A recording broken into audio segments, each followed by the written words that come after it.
যে তুই আল্লাহরে সাক্ষী রেখা পশ্চিম দিকে ফিরা ক, সেরকম বলতে তুই আমার কারে বুঝাইছ? হ্যাঁ হে কোক, হে কইব জুনায়েদ বাগদাদি, কি আনোয়ার ভাই হে কইব? জীবনও বলবে না, জীবনও বলবে না বেটা। এই জন্য ভাইয়া জীবনের একটা কেন্দ্রবিন্দু থাকতে হয়, লক্ষ্যবিন্দু থাকতে হয়, মঞ্জিল চিনতে হয়। আমাকে জানতে হবে আমি 100 মিটার দৌড় দিচ্ছি না 200 মিটার, না দৌড় দিলাম এক দৌড়ে গেলাম গা দাউদকান্দি পার হইয়া। আমারে কইছে কাবিলা থামতো, আমি গেছি গা দাউদকান্দি। এটা হবে না। আমাকে জানতে হবে আমি থামবো কোথায়, আমি যাব কোথায়, আমার হায়াতের কেন্দ্র কোথায়। প্রত্যেক নবী রাসূল বাপ আসমানি কিতাব আমাদের জীবনের টার্গেট ঠিক করতে চাইছে। এই জন্য আমি প্রথম কথা এটা বললাম প্রত্যেকের কাছে যে আমাদের প্রত্যেকের প্রথম দায়িত্ব নিজের ব্যাপারে যত্নবান হওয়া, যত্নবান হওয়া। নবী সাল্লাল্লাহু আলাইহি ওয়াসাল্লামের বিখ্যাত সাহাবী হযরত হুযায়ফা রাদিয়াল্লাহু তাআলা আনহু, নবীজি উনাকে বলছেন, হুযায়ফা, জীবন চলার পথে যদি কখনো এমন হয় তোমার সাথে আল্লাহর পথে চলতে গিয়ে ঈমান ইসলামের উপরে থাকতে গিয়ে কেউ নাই, তো আল্লাহর নবী বলছে, ওয়ালাউ আনতা আদদা বিআসতি শাজারাতিন হাত্তা ইউদরিকাকাল মাউত ওয়া আনতা আলা যালিক, তুমি প্রয়োজনে মৃত্যু পর্যন্ত একাই গাছের গোড়ালি, গাছের শেকড় একা কামড়াইয়া ধইরা, মাড়ির দাঁত দিয়া কামড়াইয়া ধরে রাখবা, তবু আল্লাহর দ্বীনের উপরে একা থাকবে। अगरचे बुत है जमात की आस्तीनों में, मुझे है हुक्म खुदा ला इलाहा इल्लल्लाह। আল্লামা ইকবাল বলছেন মোমেন হবে এমন, তাওহীদ কাকে বলে, লা ইলাহা ইল্লাল্লাহ, এ কথার মানে কি? এ কথার মানে হলো মোমেন এটা বলবে, হে জাতি, হে পৃথিবী, যদি তোমাদের প্রত্যেকের হাতে একটা একটা মূর্তি থাকে, তোমাদের প্রত্যেকের বগলের নিচে একটা একটা মূর্তি থাকে, আমাকে যদি মূর্তির স্তূপের মাঝখানেও দাঁড় করায়, আমি সেখানে দাঁড়িয়েও বলবো লা ইলাহা ইল্লাল্লাহ। এটারে তাওহীদ, এটারে বলে ঈমান, এরে বলে মুমিন। যে আমার চোখের সামনে সব হারিয়ে যাক, আমি আল্লাহরে ছাড়ব না। আমার আশেপাশের সব হারিয়ে যাক, আমি আল্লাহরে ছাড়ব না, আমি নাফরমানি করব না, আমি আমার রবের হুকুম থেকে এক চুল নড়ব না। কি হবে শেষ পর্যন্ত? এই পৃথিবী ষড়যন্ত্র করুক আর হুমকি দোক আর ধমকি দোক, শেষ কি করবে? গুলি করবে। শেষ কি করবে? ব্রাশ ফায়ার করবে। শেষ কি করবে? গুম করে দিবে। শেষ কি করবে? হত্যা করবে। শেষ কি করবে? খুন করে ফেলবে। আর কি এরপরে? এরপরে কি? ফালাস্তু বালি হিনা উকতালু মুসলিমান আলা আইয়ি শিক্কিন কানা লিল্লাহি মাসরাই।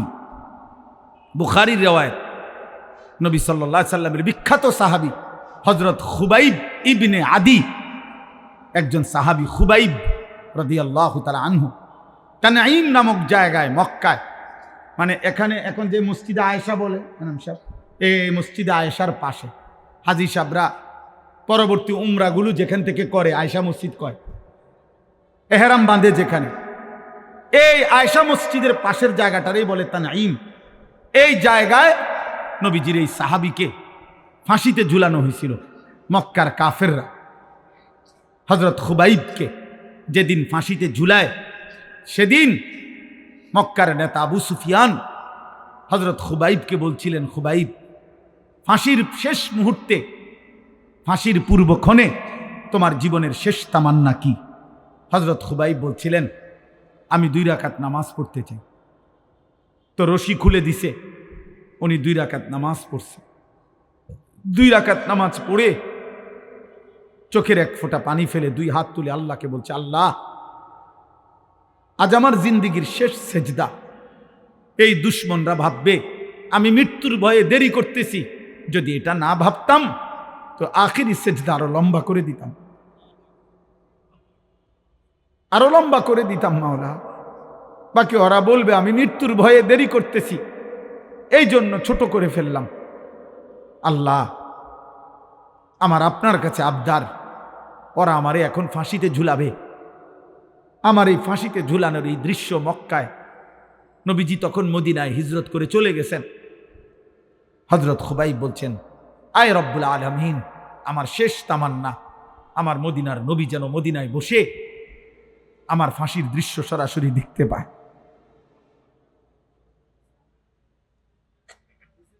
তো মক্কার কুরাইশ আবু সুফিয়ান তখন বলছিল, খুবাইব, তোকে এখন আমরা হত্যা করে ছাগলের চামড়া যেভাবে ছিলে ফেলে, আমরা তোকে এইভাবে চামড়া খুলে ফেলবো, ছিলে ফেলবো। এই তখন তিনি একটা কথা বলছিলেন, শুধু এইটাই বুখারীতে আছে, ফালাস্তু বালি হিনা উকতালু মুসলিমান। আবু সুফিয়ান শোনো, আমি যখন আল্লাহর আনুগত্যের উপরে, ইসলামের উপরে, আমার খোদার সেজদার উপরে যখন মরতে পারছি, অতএব আমি আর কোনো পরোয়া করি না। আলা আইয়ি শিক্কিন কানা লিল্লাহি মাসরাই, তোমরা আমারে যেদিকেই ফিরাইয়া ফাঁসি দাও, যেদিকেই টেনে হিসড়ে শেষ করো, আমার শরীর যা ইচ্ছা তাই করো, আমার কোনো অসুবিধা নাই। আমি আমার রবের গোলামি করে আল্লাহর জন্য জান দিচ্ছি, খালাস। আর কোনো পরোয়া নাই। এই জন্য বাপ, এটা জীবনের মূল অর্থ। আমি গন্তব্য চিনি, এটা আমার জীবনের মূল সার্থকতা। আমরা মুসলমান, এই পৃথিবীর সব আয়োজন ছিল, আছে, থাকবে, আমি থাকবো না। আমি থাকবো না। ক্ষমতার পালা বদল হবে, মানুষের জীবন মান উন্নয়ন হবে, অনেক কিছুই হবে, অনেক কিছুই হবে না। পৃথিবী অনেক কিছুই হবে, অনেক কিছুই হবে না। রোদ উঠবে, বৃষ্টি নামবে, সূর্য উঠবে, চাঁদ উঠবে, আলো আসবে, অন্ধকার আসবে, রাত হবে, দিন হবে, শনিবার রবিবার হবে, সপ্তাহ মাস হবে, মাস বছর হবে, 25 সাল 26 সাল হবে। কিন্তু একদিন আমি থাকবো না, একদিন আমি থাকবো না। আমার মৃত্যুর পরে পৃথিবীর সব মানুষ যদি আধুনিক হইয়া, উন্নয়ন হইয়া চাঁদের দেশেও চলে যায়, আমি তো নাই, আমি তো নাই, আমি তো নাই। অতএব আমি যদি আমার কবর ভুলে যাই, আখিরাত ভুলে যাই, আমি যদি আমার মৃত্যু পরবর্তী জীবন ভুলে যাই, আমি যদি আমার গন্তব্য ভুলে যাই, খোদার কসম আব্বা, ভুলে গেলেও তো মৃত্যু হবে, চোখ বন্ধ রাখলেও মৃত্যু হবে, সুখে থাকলেও মৃত্যু হবে। তাহলে যেই সত্য আমাকে গ্রহণ করতেই হবে, মৃত্যু, কবর, আখিরাত, আমি সেটা ভুলবো কেন? আমি সেটা ভুলবো কেন? চোখ বন্ধ করলেই তো ঝড় থামে না। অতএব না বুঝলেই যে মৃত্যু হবে না এমন তো না। মনে করে জীবন এই প্যারাসিটামল লই এই তো ফুরা রইলেন, জীবনটা তো শেষ করে দিলেন। আপনি তো কোনোদিন একটা বিল্ডিং এর প্ল্যানিং দিলেন না, ইঞ্জিনিয়াররে কেন বললেন না আজীবন এই ইট বালু সিমেন্ট নিয়া পড়া রইলেন? আপনি যে আর কোনোদিন একটা প্যারাসিটামল লিখলেন না। আমার এক পরিচিত লোক আছে, আমি দেখছি ওনারে, আমি মনে 2-4-5 বছর দেখছি ওনারে টানা। ওনার 2 হাতে 2টা মোবাইল, উনি এই জমির ব্যবসা করে, হাউজিং। আমি যত সময় ওনারে দেখছি মোবাইল 2টা হাতে নিয়ে উনি এটা একবার রিসিভ করে, জি জি 400, 400, একটু ডাইনে ডাইনে ডাইনে ডাইনে, বামে বামে, জি জি 600, 600, 600, ফুবি দিয়া, মানে কোনা জানি বুঝাইতে আছে 400, 600, 200 এই কথা। জিন্দিগি 400 আর 600 উপরে শেষ, হায়াত শেষ। আখেরাত, আখেরাত। এই জন্য বাপ, কোরআনুল কারীমের মধ্যে আল্লাহ বলছে, কুল ইয়াতাওয়াফাকুম মালাকুল মাউতিল্লাযী বুক্কিলা বিকুম সুম্মা ইলা রাব্বিকুম তুরজাউন। আল্লাহ বলে, বন্ধু আপনি বলে দেন, আপনি বলে দেন, আপনি বলে দেন, তোমাদের জন্য আমি আল্লাহর পক্ষ থেকে নির্ধারিত মালাকুল মউত আজরাইল অবশ্যই তোমাদের মৃত্যু ঘটাবে, জান কবজ করবে। অতঃপর তোমরা সকলেই আমি আল্লাহর কাছে একত্র হব। আখিরাতে। আখিরাতে এটা ভুলে গেলে চলবে না আব্বা, এটা ভুলে গেলে চলবে না। এই জন্য আমি অনুরোধ করছি, এই ওয়াজ মাহফিলের মূল মাকসাদ, আমার ছোট বুঝ, এটা আমার ছোট্ট বুঝ, যে আখিরাত মনে রাখা। আমার জীবনের আরেকটা অংশ আছে, আমার জীবনের আরেকটা গন্তব্য আছে। 2-4টা ভালো কাজ, 3-4টা ভালো কাজ, আমার কথা রাগ হইয়েন না। 2-4টা 10টা ভালো কাজের দ্বারা পৃথিবীতে সমাজসেবক, মানব দরদি, জনদরদি হওয়া যায়। পৃথিবীর বাহাবা মিলে, কিন্তু আল্লাহর কসম, জাহান্নাম থেকে মুক্তির জন্য, আখিরাতের সফলতার জন্য 4টা ভালো কাজ যথেষ্ট না, 6টা ভালো কাজ যথেষ্ট না। 23 বছরের মুকাম্মাল ইসলাম, 30 পারা পূর্ণ কোরআন আপনার আমার জীবনে শতভাগ বাস্তবায়ন করা জরুরি। খামখেয়ালি করবেন না। আখিরাত 30,000 টাকা না, হাসরের মাঠ, জান্নাত, টাকা 30,000 না। মসজিদে টাকা 30,000 দিছেন, 4টা ফ্যান কিনা দিছেন, 2 কাতার টাইস করে দিছেন, জান্নাতের বুঝ হয়ে গেছে না? হ্যাঁ, জান্নাত কিতা? 2টা রুম আর একটা বারিন্দা।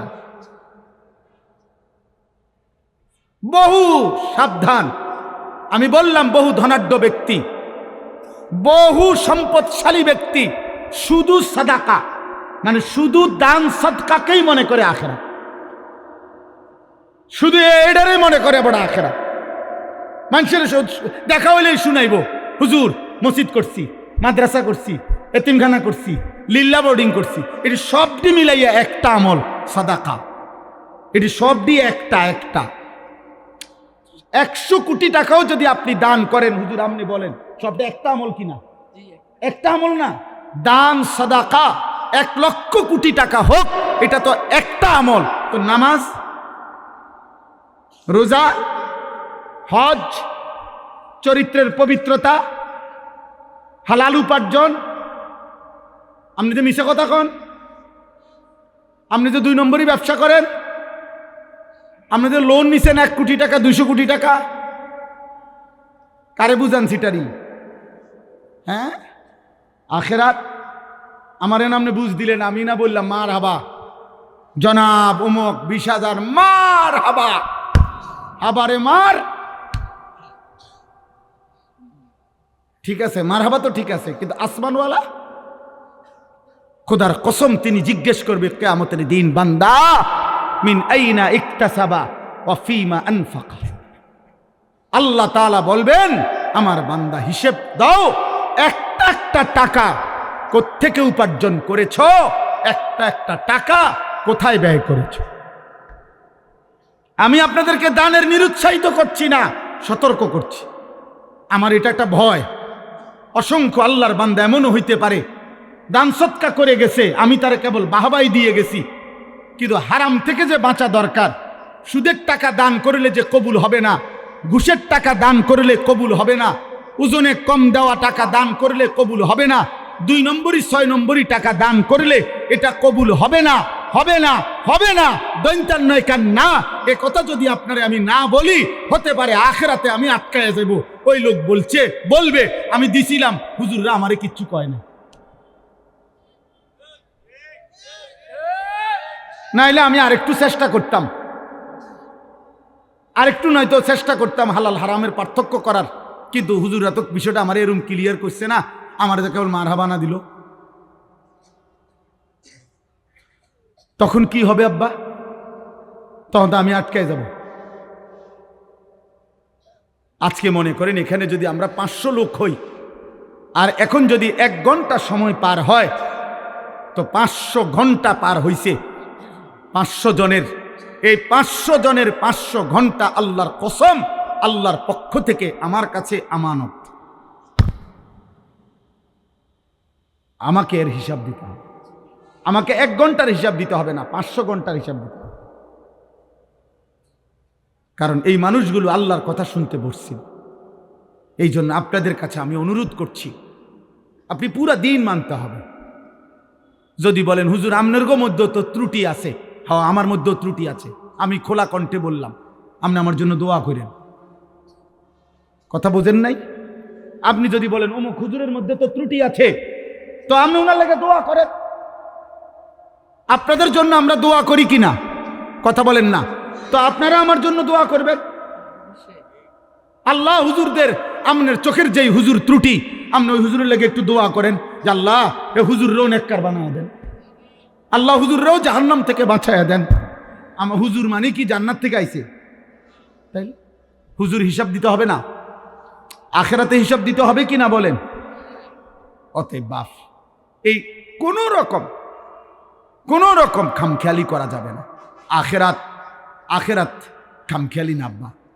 একটা দুইটা ভালো কাজের নাম আখেরাত না, পুরা দিন মানা।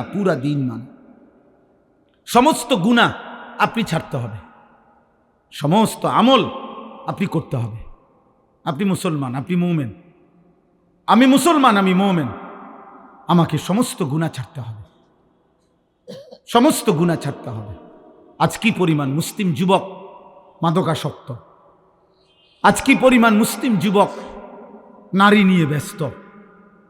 16 বছরের ছেলে, 18 বছরের ছেলে, আপনি খবর লাগান, চোখে চেহারার দিকে তাকায় দেখেন, এই বড় মোবাইলে এই পরিমাণ নর্তকী আর উলঙ্গ ছবি দেখে ফেলছে।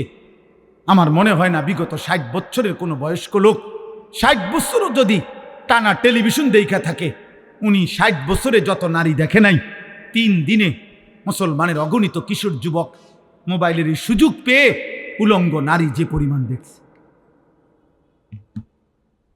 এটা আব্বা, এটা দুষ্টামি না, এটা অসভ্যতা। দুষ্টামি আমরাও করছি ছোটবেলায়, আমাদেরও ছোটবেলায় আমগরে কইতো দুষ্টামি করস কি। জোহরের খানা আমরা আসরের সময় খাইছি, মামু দম দিছে, তুই বেশি দুষ্ট হয়ে গেছ, কোন টাইম ধরে তোরে ডাকতেছি ভাত খাইতি, আয়স্তা কেন। এটা ছিল দুষ্টামি। হাডুডু খেলতে নামছি, খেলার মাঠ থেকে উঠা আসি নাই তো মামা দাদা দমক দিয়ে আনছে, সাইকেল চালাইতে দিছে, সাইকেল চালাইছি লম্বা টাইম। পুকুরের পারে বটগাছ আছিল, বটগাছের মধ্যে একটা ডাল পুকুরের দিকে নামানো ছিল, বারবার গিয়া লাফাই ওটার থেকে পানির ঝাঁপ দিয়ে পড়ছি আর ডুবাইছি। এটারে বলতো দুষ্টামি। আমগো আমলের দুষ্টামি ছিল, এটারে বলতো রে আব্বা। সাইকেল বেশি চালাইছি, দুষ্টামি করছি, এটা বলতো। কিন্তু তোমরা তো আব্বা আজকের কিশোর নওজোয়ান,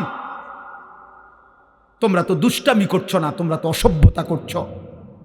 এটা তো দুষ্টামি না, সারা রাত দিন মোবাইলে উলঙ্গ ছবি দেখা, নর্তকী দেখা, জিনার ব্যভিচারের দৃশ্য দেখা, উলঙ্গপনা দেখা, এটা দুষ্টামি না, এটা চরিত্রহীনতা, এটা লাম্পট্য, এটা অসভ্যতা, এটা বেহায়াপনা, এটা বেহায়াপনা। বিবাহ বহির্ভূত ছেলে মেয়ে, নারী পুরুষ, সহপাঠী আর সহকর্মী, অথবা আপনজন কিংবা আত্মীয় স্বজন, খোদার কসম বিবাহ বহির্ভূত ছেলে মেয়ে নারী পুরুষের যেই কোনো রকমের শাহওয়াত, আসক্তির যত সম্পর্ক, যেটাকে আপনারা ভালোবাসা বলেন, যেটাকে প্রেম বলেন, যেটাকে রিলেশন বলেন, শব্দ যত ভদ্রচিতই বলেন, আল্লাহর কসম বিবাহ বহির্ভূত সহপাঠী সহকর্মী, সমবয়সী হোক আর যাই হোক, ছেলে মেয়ে নারী পুরুষের যাবতীয় হারাম সম্পর্ক, এটা জিনা, এটা ব্যভিচার,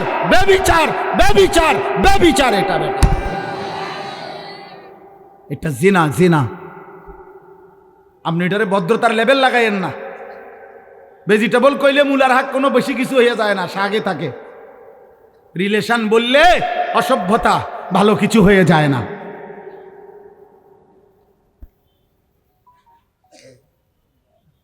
অতএব এটা জরুরি।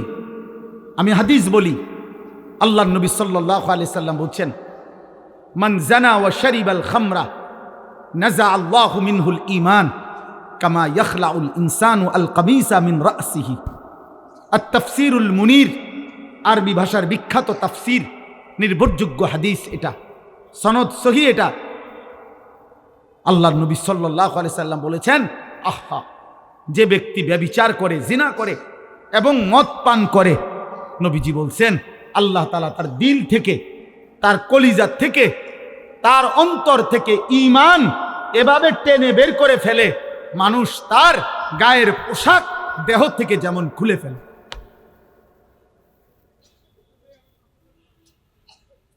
কি ভয়ঙ্কর কথা বলেন,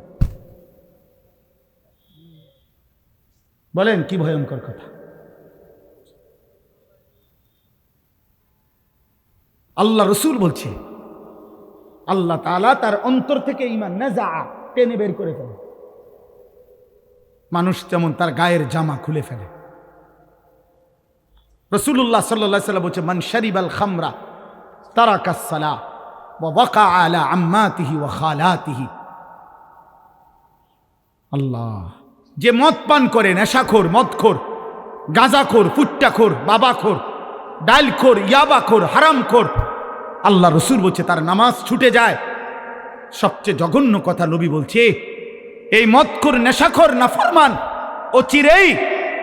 অচিরেই তার আপনজন মামি, চাচি, ফুফি, খালা, চাচাতো, মামাতো, ফুফাতো, খালাতো বোন এমন নিকটাত্মীয়ের সাথে জিনা ব্যভিচার করতে উদ্যত হয়। এজন্য প্রত্যেক নেশাখোর ব্যভিচারী, প্রত্যেক ব্যভিচারী নেশাখোর। এই তিন জিনিস এক খতিয়ানে তিন দাগ। যেখানেই মদ সেখানেই নারী, সেখানেই গান বাদ্য। যেখানেই নারী সেখানেই মদ, সেখানেই গান। যেখানেই গান বাদ্য সেখানেই মদ, সেখানেই নারী। এই তিন জিনিস মদ, নারী, গান এক খতিয়ানে তিন দাগ।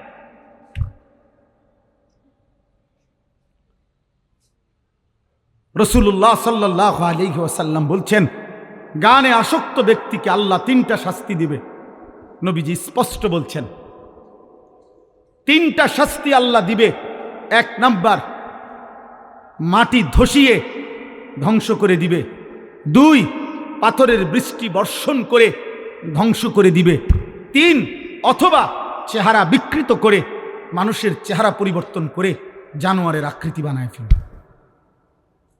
আজ না হোক কাল, রব্বে কাবার কসম, নবীর এই ভবিষ্যৎবাণী হবেই হবে। মুহাম্মদ আরবি সাল্লাল্লাহু আলাইহি সাল্লাম তার কোনো কথা ভুল হয় নাই, হবেই হবে। আজ না হোক কাল হবে। একদিন ঘুম ভেঙে দেখবে যুবক সারা রাত উলঙ্গ ছবি আর নারী আর গান বাদ্যের আসক্তিতে ছিল। কোনো এক প্রজন্ম আইসা দেখবে হয়তো ঘুম থেকে জেগে মানুষের চেহারা কুকুর শুকরের চেহারা হয়ে গেছে। চেহারা বিকৃত করার সব মহড়া চলতেছে আব্বা। বেঈমান, চুল, চেহারা সব কিছুতেই আজকে অগণিত মুসলমান ছেলেকে মুসলমানের চুল, চেহারা, লেবাস, চেহারার ডিজাইন পুরি বদলে আজকে তারা পরিবর্তন করে দিছে। এটা যদি রব পরিবর্তন করে ফেলে তাহলে পুরা জানোয়ার হয়ে যাবে।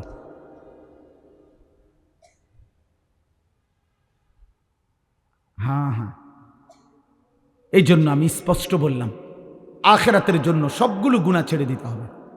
আমিও আপনিও। জাহান্নাম থেকে বাঁচতে হলে, জাহান্নাম আব্বা খামখেয়ালি না, এই বাপ, জাহান্নাম খামখেয়ালি না। ইয়াউমা তুকাল্লাবু ওয়ুজুহুহুম ফিন্নার ইয়াকুলুনা ইয়া লাইতানা আতা'না আল্লাহ ওয়া আতা'নার রাসূলা। আল্লাহ বলে বান্দা জাহান্নামের মধ্যে নাফরমানদের চেহারাগুলো দুনিয়ার উত্তপ্ত কড়াইয়ের তেলের মধ্যে যেভাবে মাছ এই পিঠ ওই পিঠ চাপ দিয়ে দিয়ে ভাজি করে, আল্লাহর কসম আল্লাহ বলে জাহান্নামীর চেহারা জাহান্নামের আগুনে ফেরেশতারা এইভাবে উলট পালট করে পোড়াইতে থাকবে।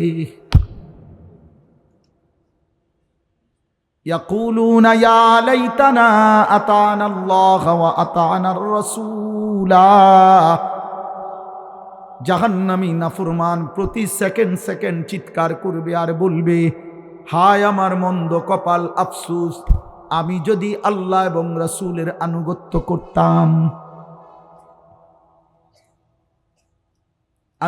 করতাম।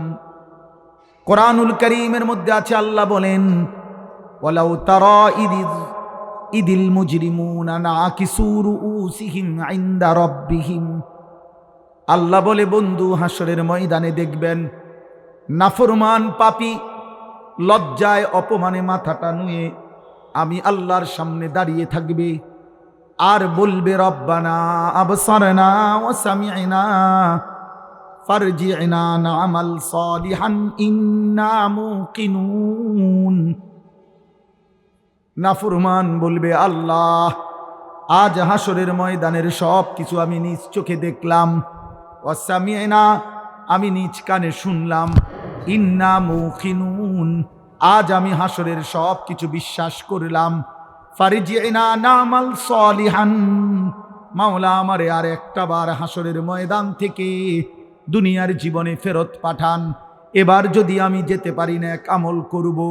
আল্লাহ বলবে না বান্দা, আমি তো চাইলে দুনিয়াতেই বাধ্য করে জাহান্নাম দেখিয়ে আযাবের এক ফোঁটা চিহ্ন দুনিয়ায় থাকতে দেখাইয়াও আমি ইচ্ছে করলে তোমার আনুগত্য নিতে পারতাম।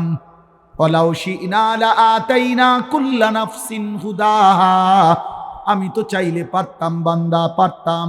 আমি যদি দুনিয়ার জমিনে এখন কাউকে এক সেকেন্ডের জন্য জাহান্নামের এক নজর দেখাইতাম, তাইলে তো আর কোনোদিন নামাজ ছাড়তা না। আমি যদি কবরের আযাবের এক দৃশ্য যদি এক সেকেন্ডের জন্য দেখাইতাম, তাইলে তো আর কোনোদিন আমার বন্দিগি ছাড়তা না।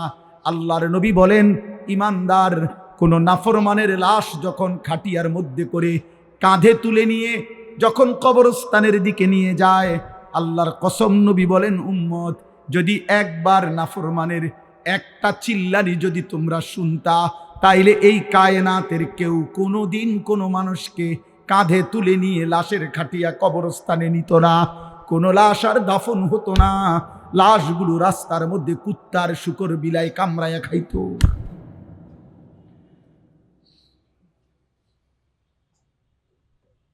হাদিস হাদিস ফাজলামি কথা না। আল্লাহ বলেন আমি চাইলে পারতাম বান্দা, ওয়ালাউ শাআ রাব্বুকা লাআমানা মান ফিল আরদি কুল্লুহুম জামিআ। আল্লাহ বলে তোমার রব চাইলে তো সকলকেই ইমানদার বানাইতে পারতেন। ফালাউ শাআ লাহাদাকুম আজমাইন আল্লাহ চাইলে তো সকলকেই হেদায়েত দিতে পারতেন কিনা বলেন না?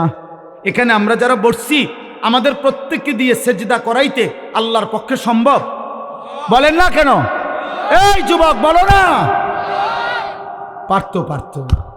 এশার নামাজ না পড়ে নাফরমান তোমরা যারা এক ওয়াক্ত নামাজ পড়ো না, খোদার 365 দিনে কোনো দিন যেই নাফরমান ফজরের নামাজ পড়লি না, এক বছরে কোনোদিন মুসলমানের বাচ্চা, তোর মা, তোর বাবা, তোর অভিভাবক, তোর সমাজ তোকে কোনোদিন বলল না যে ফজরের নামাজ পড়তে যদি একদিন ভোরবেলা আল্লাহর কোন ফেরেশতা তোর ঘাড় ছাইয়া একটা থাপ্পড় দিত, তো তোর বংশের 14 গোষ্ঠী আর কোনোদিন সেজদা না দিয়ে ঘুমাইতো না। আল্লাহ চাইলে পারতেন, কিন্তু আল্লাহ বলেন আমি চাইছিলাম বান্দা না দেখে, আমার রসুলের কথা শুনে, আমার কোরআনের কথা শুনে, আমার মনোনীত উলামা, কত ইমাম, কত খতিব, কত আলেম, কত বক্তা, কত ওয়ায়েস, কত পীর, কত বুজুর্গ, কত আউলিয়া, কত চিৎকার করছে রে বান্দা, কত কাঞ্জে রে তোর সামনে কতবার বলছে। সেদিন যদি তাদের কথা তুমি বিশ্বাস করে আমার গোলামি করতা, আজ আমি হাসরের ময়দানে নিজ হাতে জান্নাত তুলে দিতাম। তুমি কদর করলা না, তুমি কদর করলা না। অতএব আপনারা আলহামদুলিল্লাহ দুনিয়া খুব বুঝেন। দুনিয়া আমি আর নতুন করে বুঝানোর, ওই যে বললাম আগের কথাটা, মাটির তলের কথা আর আসমানের উপরের কথা, এইটা বুঝেন না লোক কম তো আব্বা। দুনিয়া বুঝানোর লোক আলহামদুলিল্লাহ প্রচুর আছে, প্রচুর আছে। এই আমি দেখছি আপনার খেতে যে কাম করে, কৃষি সবজি করে, আমার বাসার পাশেও এইখানে এই যে সবজি যারা করে এগোরও আপনার দেখছি প্রাইভেট কার দিয়ে আইসা একেবারে স্যুট বুট পরা ভদ্রলোক, টাই পড়ুন না, 4-6 আইয়া বুঝা, এই আপনারা বুঝি। আর আমি বুঝি, আবার আমি বুঝাইতাম যে ভাই আসেন আজকের মাহফিলে আমরা শুনি একটি অটো সুন্দরভাবে কিভাবে চালাইতে হয়, এটা আমি বুঝাইতাম। কথা কয় না মোফাজ্জল ভাই, এটা বুঝাইতো নাকি? এটা কিতা বুঝা, এটা অটো চালাইতে এটা বোঝানোর কি দরকার? ওইটার লগে 2 দিন আটলেই তো হইল। দুনিয়াতে একেবারে সহজ, দুনিয়া একদম সহজ, দুনিয়া একদম সহজ। দুনিয়া, আরে ভাইয়া 200 কোটি মুসলমান যদি 400 কোটি হাত একত্র করেও 24 ঘন্টা দুনিয়া উপার্জনের জন্য চেষ্টা করে, আল্লাহর কসম কাফের বেঈমানদের সমপরিমাণ দুনিয়া ইমানদারের হবে না, হবে না, হবে না, হবে না। আল্লাহ দিবে না, আল্লাহ এটা ওয়াদা দিয়ে রাখছে, ওয়াদারনি ওয়াল মুকাদ্দিবিনা উলিন নামাতি ওয়া মাহিলহুম কালিলা। আল্লাহ বলছে মিথ্যাবাদী নাফরমানদেরকে কিছু সময়ের জন্য দুনিয়া দিয়ে দাও। বান্দা মোমেন সেজদা দিয়ে আমার কাছে আইসো, আমি আল্লাহ তোমার চাহিদাও পূর্ণ করব জান্নাতে। তোমার চাওয়া শেষ হইলে আমি নিজের থেকে কোটি কোটি কোটি কোটি আরো দিতে পারব,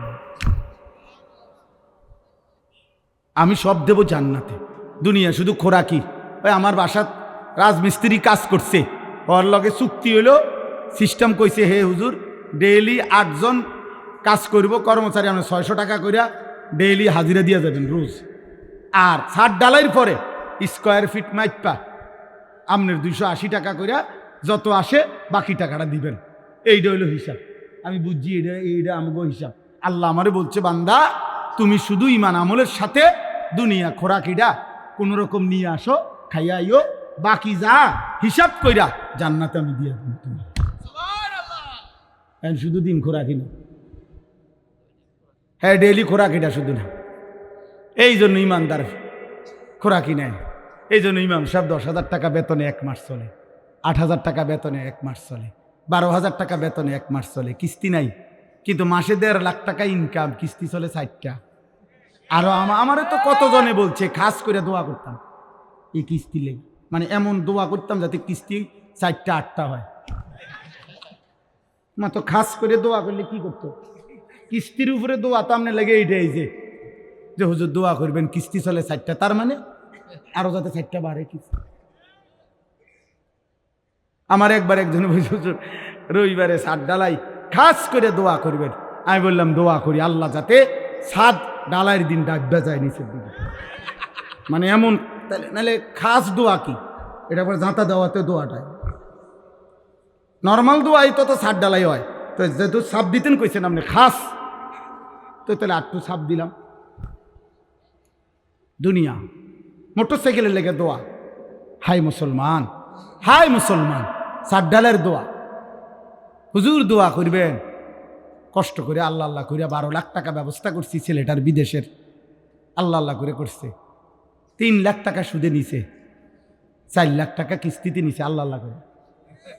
হায় হায় হায় হায় মুসলমান, কেমনে বললে এত বড় কথা, এত বড় না ফরমানির কথা কেমনে কইলা? আরে সুদখোর কেমনে বললা? আল্লাহ আল্লাহ করে নিছো কেমনে? আর সুদের টাকার উপরে দোয়া চাও কেমনে? কি দোয়া করতো আমনের ফুতের লেগে? আপনি কি দোয়া চাচ্ছেন? কি দোয়া করতো? আমি দোয়া করতাম যে আল্লাহ উনি যে 6 লাখ টাকা সুদ নিছে এটাতে বরকত দেন নাকি? তো কি দোয়া করতো কি? তা নাই তো কি? আর নয়তো তো দোয়া করতে আল্লাহ সুদখোরকে ধ্বংস করে দেন,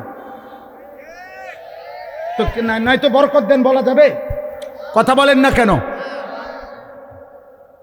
সাবধান মুসলমান, আখিরাত খামখেয়ালিন। আবারও বললাম, এজন্য এই জবানের হেফাজত জরুরি, হালাল হারামের পার্থক্য বোঝা জরুরি।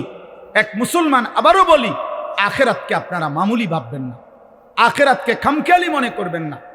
আখিরাতে পুরা জিন্দেগির হিসাব দিতে হবে, রাত দিন 24 ঘন্টার হিসাব দিতে হবে। অতএব আজকে আমি এতগুলো কথার পরে আপনাদের কাছে আমার মূল বক্তব্য হলো, আব্বা চলেন আমরা একটা এতটুকু বুঝি যে কমপক্ষে নিজের দিকে একবার নজর দিই।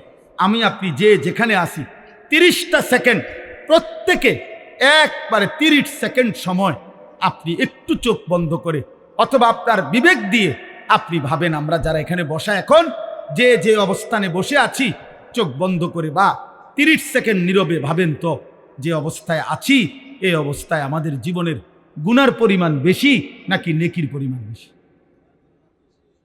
কি মনে হয়? তাইলে এখান থেকে যদি হাসরের ময়দান হয়, মালিকের সামনে দাঁড়াইয়া কেমনি হিসাব দিন? কেমনি হিসাব দিবেন? আপনি কি মরবেন না?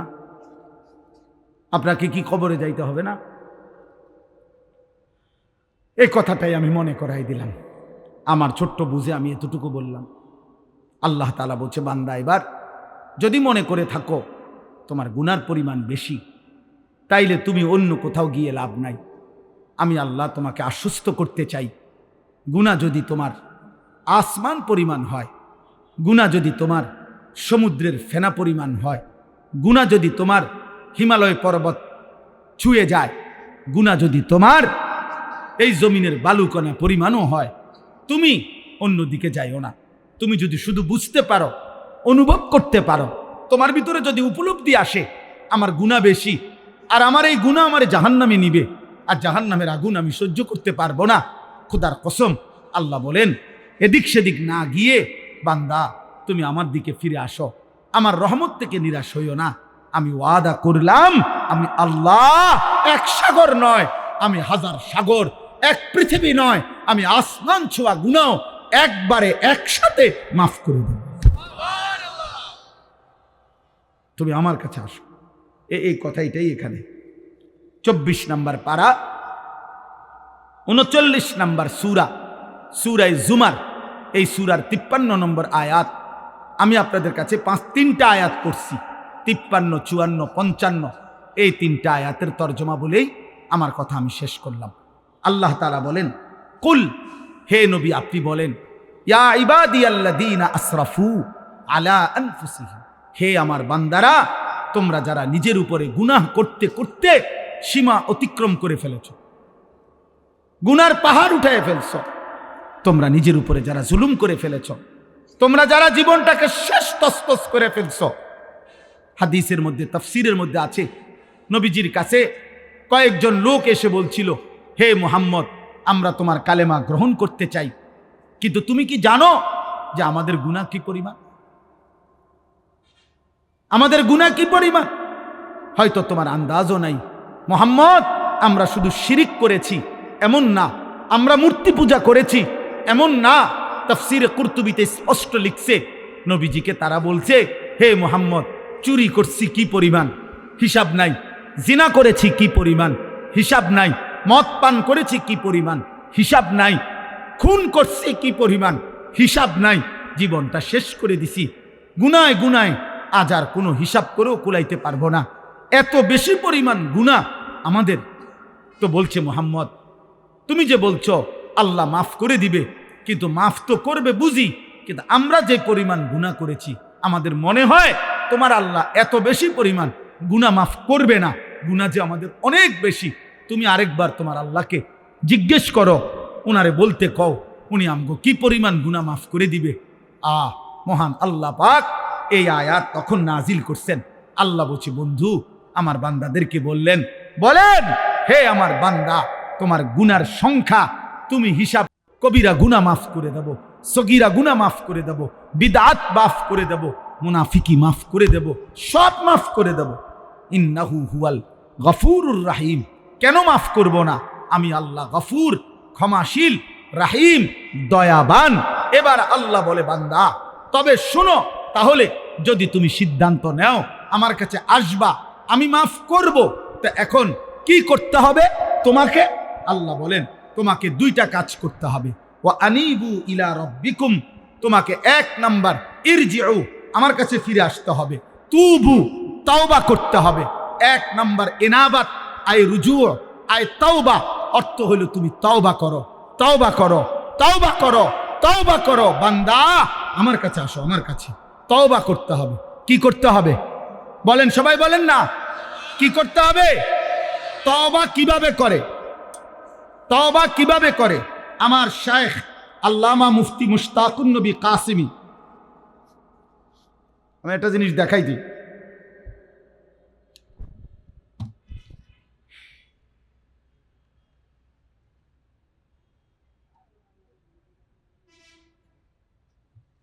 এই দেখেন, এখানে আমি এই সাদা কাগজে লিখছি চ আকার চা, দেখছেন নি? এটা চ আকার চা। কি লিখছি? তাহলে এটাই তো চা, ঠিক না? না না, এটা চায়ের শব্দ, এটা চায়ের শব্দ। চা পাতা, চিনি, পানি, এই তিন জিনিস একত্র হইয়া যেটা হয় সেটারে কয় চা। অতএব তওবা তওবা তওবা, এইটা আপনি কইলেন, এটা তওবা না। তিন জিনিস একত্র হইলে সেটাকে বলে তওবা। এক নাম্বার, কুফর হোক, শিরিক হোক, কবিরা হোক, বিদআত হোক, নেফাক হোক, যত গুনাহ আমার হচ্ছিল করছিলাম সব ছেড়ে দেওয়া। দুই, আর করবে না এ কথার চূড়ান্ত ওয়াদা দেওয়া। তিন, লজ্জিত এবং অনুতপ্ত হয়ে মাফ চাওয়া। আল্লাহ বলেন, তুমি বান্দা তিনটা বলো, আল্লাহ আমি গুনাহ ছেড়ে দিলাম, আল্লাহ আমি আর করব না, ওয়াদা দিলাম, আল্লাহ আমি লজ্জিত, মাফ চাইলাম। আল্লাহ বলে, বান্দা এ তিন জিনিস দুনিয়াবাসীর শুনাইলে হবে না, আমি দিল জানি, আমি কলজার ভিতরেও জানি। তুমি আসলে বলো না নকলে বলো, তুমি বাস্তবে বলো নাকি দরা খাইয়া বলো, আমি সব বুঝি। যদি দিল থেকে বাস্তবিক অর্থে গুনাহ ছেড়ে দিয়ে আর করবা না ওয়াদা দিয়ে লজ্জিত এবং অনুতপ্ত হয়ে তওবা করো, আমি যদি দিল দেখে বুঝি তো আমি আল্লাহ, আমি ওয়াদা দিলাম, এক সাগর এক নদী নয়, আমি আসমান ছোঁয়া গুনাহ মাফ করে দিলাম। শর্ত হলো কয়টা হইতে হবে বলেন? এক নাম্বার, গুনাহ ছেড়ে দিলাম, বলেন। দুই, আর করব না ওয়াদা দিলাম, বলেন। তিন, লজ্জিত মাওলা মাফ চাইলাম, আল্লাহ বলে মাফ করে দিলাম। আমরা দেশের এই সময় বিড়ি খায় হেবাটা, হেবাটার মুখে আসবি তওবা তওবা তওবা তওবা আস্তাগফিরুল্লাহ আস্তাগফিরুল্লাহ। কিও দেশটা কি শুরু হইলো? এই আমনে যেটি খাইতে আছেন এটি শুরু হয়েছে। আর হেবাটা তওবা করে, তওবা। টেলিভিশনের দিকে তাকাইয়া আছে রাক্ষসের মতো, নর্তকীর দিকে তাকায়া আছে, মহিলার দিকে তাকায়া তাকায়া, এরপরে কয় আস্তাগফিরুল্লাহ আস্তাগফিরুল্লাহ। কি ও দেশটায় কি চলতে আছে? এডি এই যে টেলিভিশন চলতে আছে, হ্যাঁ, হাবড়া তওবা করে, মস্কারি করেন। এটা তওবা? কথা বলেন না কেন? এটা তওবা, এটা আস্তাগফিরুল্লাহ। এমন আস্তাগফিরুল্লাহর উপরে আস্তাগফিরুল্লাহ, এমন আস্তাগফিরুল্লাহর উপরে কি আস্তাগফিরুল্লাহ। এই জন্য আমাদের করাচি হজরত কুতবে আলম আরিফ বিল্লাহ হজরত মাওলানা শাহ হাকিম মোহাম্মদ আখতার রহমতুল্লাহ আলাইহি, তিনি এটা বলছিলেন একবার, অর্থাৎ হজ্জের সফরে যাইতেছেন, বিমানের ফ্লাইটে ওনার সাথের হাজি এহরাম পরা, তো হজরতের সাথে বসা, তো যাইতেছে আর কি। তখন তো বিমানের মধ্যে যেই মহিলারা আপনার বিমানের কাজ করে, আপনার এয়ার হোস্টেস যেগুলো, এরা তো এদের কাপড় চোপড় তো অল্প অল্প, কোম্পানি দুর্বলের কারণে দুইজনে মিললে একজনেরটা পরে, কথা বুঝছেন? এটা কোম্পানির সামর্থ্য কম, এই জন্য। তো এই এই মহিলাদের দিকে তাকাইয়া তাকাইয়া তাকাইয়া হাজি সাহেব, ওই হজরতের সাথের হাজি সাহেব, ও বেখেয়ালে কইতেছে আর কি, আস্তাগফিরুল্লাহ আস্তাগফিরুল্লাহ। হজরত দেখছেন এগুলোর কাপড় চোপড়ের কি হালাত? তে হজরত তখন বলছে, হ্যাঁ ভাই, তেরি আস্তাগফিরুল্লাহ পর আস্তাগফিরুল্লাহ, তোমার আস্তাগফিরুল্লাহর উপরে আস্তাগফিরুল্লাহ। পহলে তো নজর হটাও, ফির আস্তাগফিরুল্লাহ পড়ো। আগে তো চোখ সরাও, বেডির দিকে চাইয়া রইছো, আবার কব আস্তাগফিরুল্লাহ আস্তাগফিরুল্লাহ। এ কোন সা আস্তাগফিরুল্লাহ? এটা কিসের আস্তাগফিরুল্লাহ? এটা নিয়ে আস্তাগফিরুল্লাহ আপনি? তাইলে মূলত কি, গুনাহ ছেড়ে দিলাম, আর করব না, ওয়াদা দিলাম, লজ্জিত অনুতপ্ত হয়ে মাফ চাইলাম। ওয়া আসলিমু লাহু মিন ক্বাবলি আন ইয়াতিয়াকুমুল আযাবু সুম্মা লা তুনসারুন। আল্লাহ বলে, প্রথম হলো তওবা করো, দুই নাম্বার হলো এখন থেকেই, আজকের থেকেই, যেদিন তওবা করলা, যেদিন বুঝলা, সেদিন থেকেই আমার আনুগত্য শুরু করে দাও। এখন থেকে আর পিছনের গুনাহ আর করবা না, আমার হুকুম ছাড়বা না।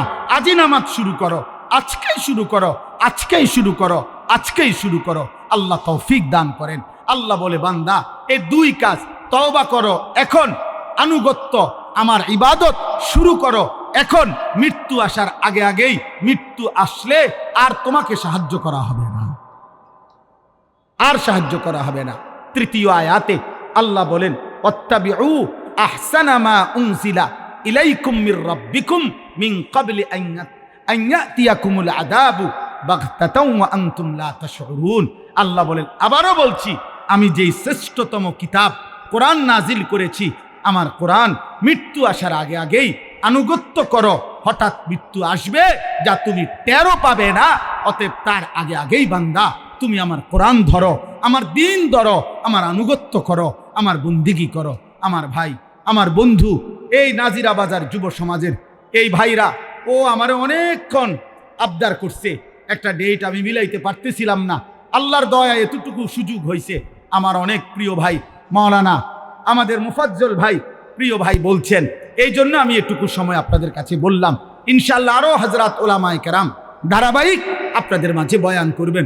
উঠাউঠি না করে আপনারা আর একটু বসেন, একসাথে মোহতারাম মেহমানদের কথা শুনে, আলেমদের আরো বয়ান শুনে এরপরে যাবেন।